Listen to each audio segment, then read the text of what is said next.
ഇപ്പോൾ ഈ ചാമ്പയിൽ ഈ ഭാഗമാണ് നമ്മൾ ലെയർ ചെയ്യുക. ബഡും ഗ്രാഫ്റ്റും ചെയ്യാൻ പറ്റാത്ത ചെടികളെയാണ് നമ്മൾ ലെയർ ചെയ്യുന്നത്. ഉദാഹരണമായിട്ട് ചാമ്പ, പേര, ചെറി, അത് നാരകം, ഇതൊക്കെ എന്ത് ചെയ്യുക? എയർ ലെയറിങ്ങിലൂടെയാണ് നമ്മൾ തൈകളുണ്ടാക്കുക.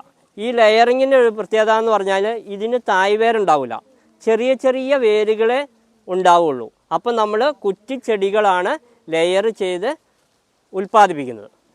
ചെറി, നാരകം, ചാമ്പ, പേര, ഇതൊക്കെ എന്ത് ചെയ്യുക? ലെയറിങ്ങിലാണ്. ഈ അടിയിലേക്ക് പോകുന്ന വലിയ വേരില്ലേ, തായ്വേര്, അത് ഈ ലെയറിങ്ങിന് ഉണ്ടാവില്ല. അപ്പം വിത്തിട്ട് മുളപ്പിക്കുവാണെങ്കിൽ അടിയിലേക്ക് പോകുന്ന വേരുണ്ടാവും. ഇതിന് ചെറിയ ചെറിയ വേരുകളേ ഉള്ളൂ, അതുകൊണ്ടാവും ചെറിയ പക്ക് വേരുകൾ ഉണ്ടാവുള്ളൂ കേട്ടോ. അപ്പം നമ്മൾ കുറ്റിച്ചെടികളാണ് ലെയർ ചെയ്യുന്നത്. ബഡും ഗ്രാഫ്റ്റും ചെയ്യാൻ പറ്റാത്ത ചെടികളെ എന്ത് ചെയ്യുക? എയർ ലെയറിങ്ങിലൂടെയാണ് പുതിയ തൈകൾ ഉൽപ്പാദിപ്പിക്കുക. അപ്പോൾ ഇത് നമ്മൾ ലെയർ ചെയ്തെടുക്കുന്ന ചെടി ഇതിൻ്റെ അതേ ഗുണമായിരിക്കും. ഇതിലെങ്ങനെയാണോ കായ്ക്കുന്ന അതേ മണവും ടേസ്റ്റും ഒക്കെ ഒരേപോലെ ആയിരിക്കും. അപ്പോൾ അങ്ങനെ നമ്മൾ ലെയർ ചെയ്താണ്, ഇത് എയർ ലെയറിംഗ് എന്ന് പറയും. ഓക്കെ, അപ്പോൾ നമുക്ക് ലെയർ ചെയ്യാൻ ഒരു ചെറിയ ഏകദേശം 10 സെൻറ്റിമീറ്റർ നീളവും വീതിയുള്ള വെള്ള ഷീറ്റ് ഇത് കണ്ടോ. ഇത് അവർ പൊതി നേരത്തെ കെട്ടിവെച്ചാണ്. അപ്പോൾ ഇതേപോലത്തെ ഒരു ഷീറ്റ് ആവശ്യമാണ്. പിന്നെ നമുക്ക് ചകിരിച്ചോറ് വേണം, ചെറിയ നനവിൽ ചകിരിച്ചോറ് ആവശ്യമാണ്. പിന്നെ നമുക്ക്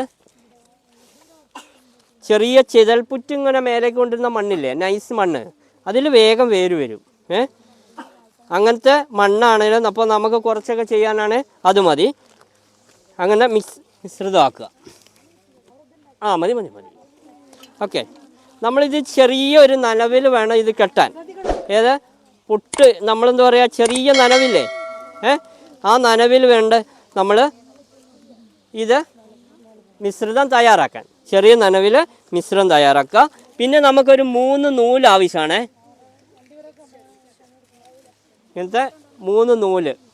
ഇപ്പോൾ ലെയർ ചെയ്യാൻ നമുക്ക് 3 നൂല് വേണം, പ്ലാസ്റ്റിക് വേണം, പോട്ടിംഗ് മിശ്രിതം വേണം. ഓക്കെ, ഇത്ര സാധനം നമ്മൾ ലെയർ ചെയ്യുന്ന ചെടിയുടെ അടുത്ത് വെച്ചിട്ട് വേണം നമ്മൾ എന്ത് ചെയ്യുക? ലെയർ ചെയ്യാൻ. നമ്മളിപ്പോൾ ഈ കമ്പാണ് ലെയർ ചെയ്യുന്നത്. കമ്പിനെ നമ്മൾ ഒരുക്കുക. എന്നിട്ട് ഏകദേശം നമ്മൾ എന്ത് ചെയ്യുക? ഈ മുട്ടില്ലേ, ഈ മുട്ടിൻ്റെ ഭാഗത്താകുമ്പോൾ വേഗം വേരുകൾ വരും. അപ്പോൾ ആ ഭാഗം നമ്മൾ എന്ത് ചെയ്യുക? ഇങ്ങനെ ചുറ്റും തൊലി കട്ട് ചെയ്യുക. അവിടെ നിന്ന് ഏകദേശം ഒരു 3/4 ഇഞ്ച് നീള ദൂരത്ത് പിന്നെയും തൊലി മൊത്തം കട്ട് ചെയ്യുക. ഉണ്ടോ? ചുറ്റും തൊലി കളയുക. എന്നിട്ട് അതിന് ശേഷം നമ്മൾ ആ തൊലിയെ നമ്മളിങ്ങനെ അങ്ങ് വരയ്ക്കുക. എന്നിട്ട് 2 ഭാഗത്തേക്കും പൊലി അങ്ങ്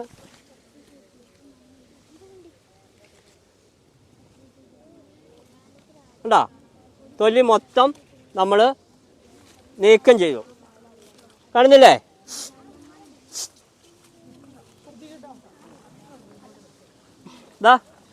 തൊലി മൊത്തം നമ്മൾ നീക്കം ചെയ്തു. കണ്ടോ? അതിന് ശേഷം നമ്മൾ ഇതിൻ്റെ ഒരു നൂലെടുക്കുക. ഈ നീക്കം ചെയ്തതിൻ്റെ അതേ സെൻറ്റർ ഭാഗത്ത് നന്നായി കെട്ടുക. അത് കണ്ടോ? നന്നായി കെട്ടുക. അത് 2 ഭാഗത്തും തൊലി വന്ന് കവർ ചെയ്യാൻ പാടില്ല. എന്നിട്ട് നമ്മൾ കണ്ടോ, സെൻറ്റർ ഭാഗത്ത് നമ്മളൊരു കെട്ടുക. അതിന് ശേഷം നമ്മൾ ഈ മിശ്രിതം എടുക്കുക. കണ്ടോ?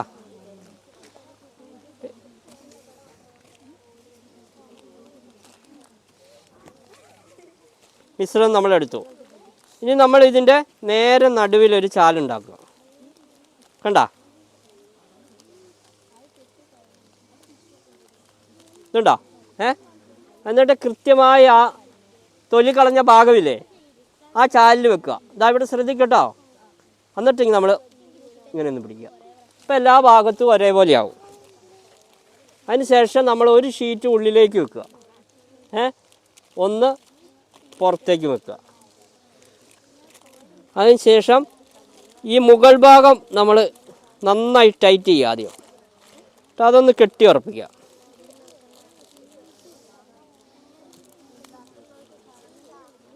കണ്ടോ?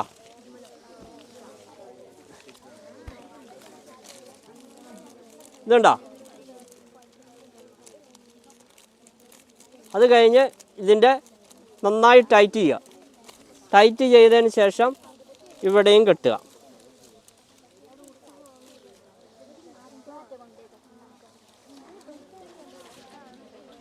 കണ്ടോ? ആദ്യം ഇവിടെ നന്നായി ടൈറ്റ് ചെയ്ത് മുറുക്കുക.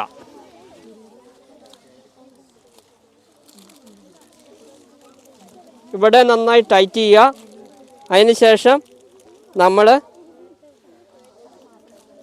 ഇത് മുറുക്കുക. ഇപ്പം നമ്മൾ എന്താ ചെയ്തേ? എയർ ലെയറിങ് ചെയ്തു. ഇനി നമ്മൾ ഇവിടെയാണ് കട്ട് ചെയ്യുന്നത്. ആദ്യത്തെ 30 ദിവസമാകുമ്പം ഇത് കാലതാമസം എന്ന് പറയുന്നത് 60 ദിവസമാണ്. 2 മാസം കൊണ്ടാണ് ഇത് വേര് വന്ന് നിറയെ വേരുകൾ വരിക. ആദ്യത്തെ 30 ദിവസമാകുമ്പം ഇവിടെ നിന്ന് ഇങ്ങനെ വേരുകൾ വരുന്നതായിട്ട് കാണാം. അപ്പോൾ അവിടെ കാണുന്നുണ്ടോ?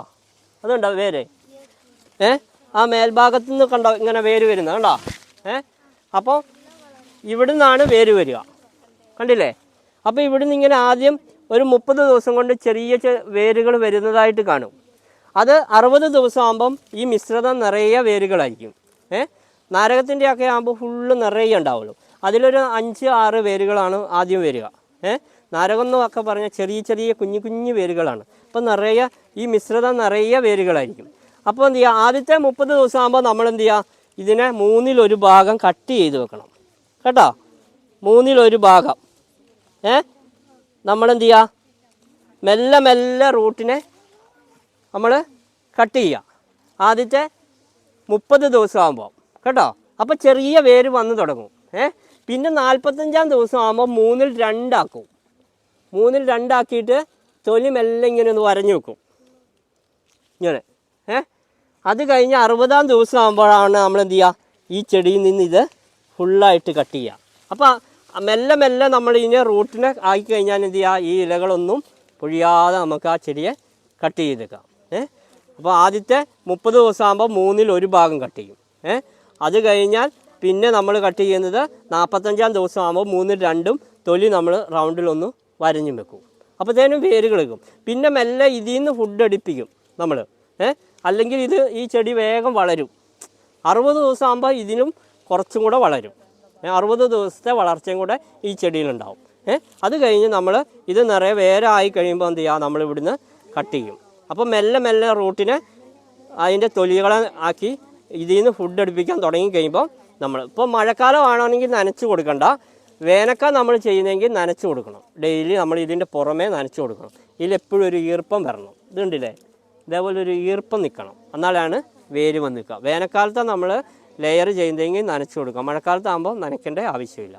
നമ്മളിപ്പം ഒരു മെയ് 20 കഴിഞ്ഞ് ചെയ്ത് കഴിഞ്ഞാൽ പിന്നെ നമുക്ക് നനയുടെ ആവശ്യമില്ല. അപ്പോൾ നമുക്ക് 2 മാസം ആകുമ്പോൾ അതുപോലെ തന്നെ ഏകദേശം ചെടി ഈ ഹൈറ്റും ആവും. അപ്പോൾ നമ്മൾ ഈ കവർ അഴിച്ച് മാറ്റുന്നു. വലിയ ചെടിച്ചട്ടിയിലോ കവറിലോ പ്ലാന്റ് ചെയ്യുന്നു.